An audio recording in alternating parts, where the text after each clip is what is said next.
다음은 세 번째 슬라이드로 넘어가겠습니다. 목차 다음과 같고요.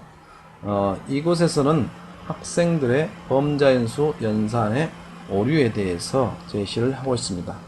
여러분들은 학생들이 과연 이런 오류를 가질 수 있을까라는 의구심이 들 것입니다만 분명히 실제 교실에서 이루어지고 있는 오류들입니다.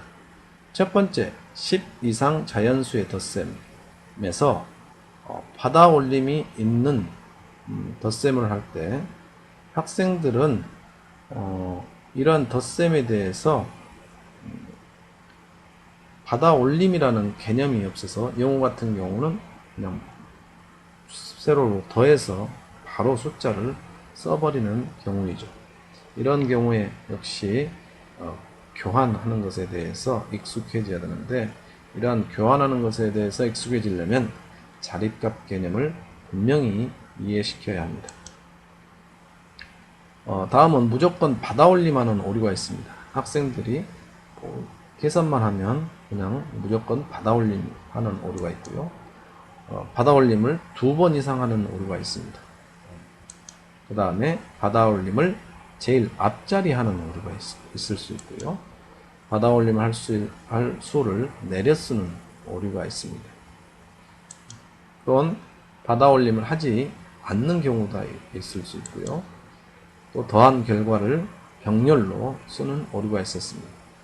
방금 첫 번째 슬라이드에서 나타났었죠. 그 다음에 10 이상 자연수의 뺄셈에서 바다 내림이 있는데요.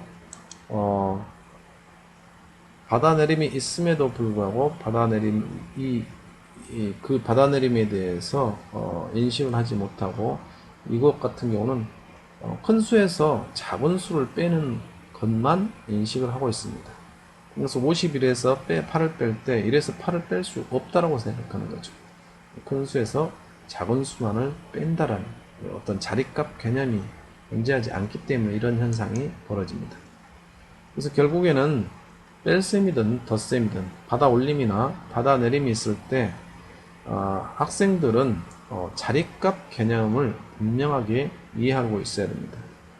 결국 낱개와 신묶음 또는 백묶음 이런 것들이 서로 유기적으로 교환될 수 있다는 것을 학생들은 충분히 이해를 해야 합니다.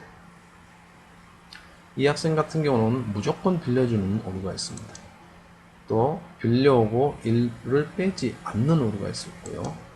가장 왼쪽에서 무조건 빌려오는 오류가 있습니다.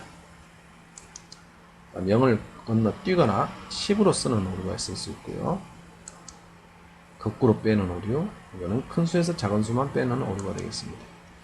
다음에는 못 빼면 무조건 0으로 쓰는 오류가 있었고요. 그 다음에 곱셈에서는 역시 곱셈을 지도하기 위해서는 이런 다양한 오류들이 있는데 역시 이러한 곱셈을 10진막대로 보이고 거꾸로도 해보는 것을 해야 합니다.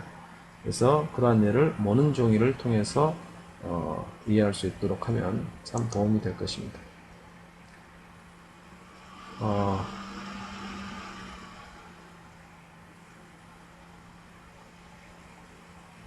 그 다음에 309 나누기 3을 하는데 여기는 앞에서부터 먼저 계산하죠. 보통 나눗셈을 앞에서부터 계산하는 경우가 생길 수 있습니다. 그런데 이게 앞에서부터 계산해서 틀린 것이 아니라 어떤 자립값 개념에 대해서 분명하게 이해를 하지 못했기 때문이라고 볼 수 있습니다. 곱셈이나 나눗셈 또는 덧셈 뺄셈 할 때 영재 학생들은 앞에서부터 계산을 해간다고 봅니다. 다음은 그래서 이러한 범자연수의 사칙 연산을 이해하도록 하기 위해서는 이 자립값 개념이 굉장히 중요한데요. 이 낱개, 신묶음, 백묶음이 분명히 학생들이 인식할 수 있어야 되고 이러한 활동들을 어려서 많이 해봐야 됩니다. 저학년 때. 그리고 이것을 전개식으로도 나타내보고 표준화되는 표기법으로 제시를 할 수 있어야 되겠습니다. 자립값 매트를 이용해서 이런 계산용을 충분히 할 수 있게 되겠고요. 그래서 여러분들이 학생들을 지도할 때 이 십진법은 이 자립값 개념, 나중에 이진법도 그렇고 오진법도 그렇고 어떤 진법이든 일단 이 자립값 개념을 분명히 알게 되면 학생들이 진법을 확장시킬 수도 있게 되겠습니다.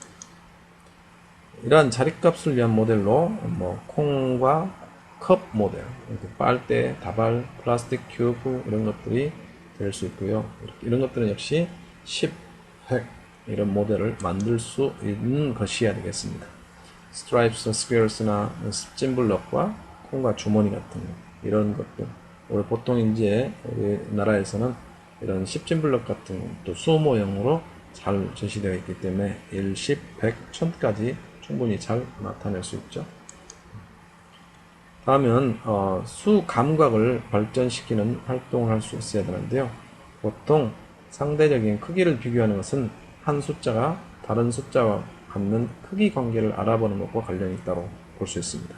그래서 219, 364, 457 어떤 게 더 크고 어떤 것들은 더 작은가 라는 것들은 수직선을 통해서 찾아볼 수도 있겠고요. 또 신모형, 모형, 그래서 수 모형을 통해서 먼저 100짜리가 더 많은 것들이 훨씬 크다는 것을 쉽게 이해할 수 있게 되겠습니다. 그 다음에 이러한 수 감각을 발전시키도록 하기 위해서는 실생활에서 실제 학생들이 연결을 시켜서 배울 수 있도록 해야 되겠고요. 어림한다든가 어림셈 해보는 것들도 상당히 중요한 활동 중에 하나라고 볼 수 있습니다. 자세한 내용들은 여러분이 읽어보시고요. 그래서 이러한 수 감각들을 충분히 발전시킬 수 있도록 해야 되겠고, 그런 것들이 결국에는 범자연수의 사칙 연산에 큰 도움이 될 수 있습니다. 먼저는 수 감각, 그리고 자립값 개념을 분명히 해야 되겠고요. 그리고 나서 사칙 연산을 했을 때 학생들이 이렇게 보였던 오류들을 많이 줄일 수 있다는 것입니다. 오늘은 여기까지 마치도록 하겠습니다. 수고하셨습니다.